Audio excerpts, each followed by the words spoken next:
Welcome back to স্বর্ণালীর হিসেল। আশা করি সবাই খুব ভালো আছো, আমিও খুব ভালো আছি। ঠান্ডাতে গলার অবস্থা বেহাল, প্লিজ একটু অ্যাডজাস্ট করে নিও। আজকে তোমাদের সাথে শেয়ার করব পেঁয়াজ আদা রসুন ছাড়াই নিরামিষ আলু পটলের তরকারি, যা খেতে কিন্তু খুব স্বাদ হয়।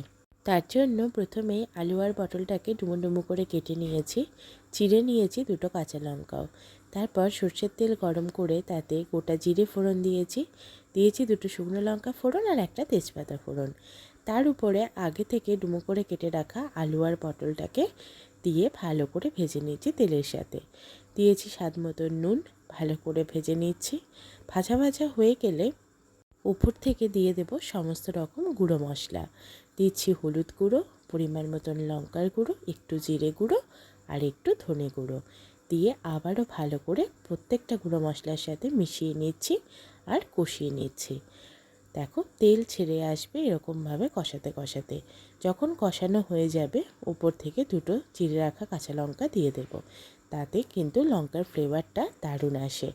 তারপরে কষানো হয়ে গেলে উপর থেকে দিয়ে দেব পরিমাণ মতন জল, তোমরা গরম জলও ইউজ করতে পারো। তারপর দেব স্বাদ মতো নুন, দিয়ে ভালো করে আরেকবার নাড়িয়ে চাড়িয়ে ঢাকা চাপা দিয়ে দেব আলু আর পটল সেদ্ধ হওয়ার জন্য।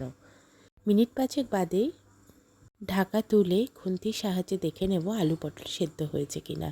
সেদ্ধ হয়ে গেলে ওপর থেকে দিয়ে দেব সামান্য চিনি। এরপর একটু ফুটিয়ে নিলেই তৈরি হয়ে যাবে দুর্দান্ত স্বাদে আলু পটলের তরকারি। Please subscribe.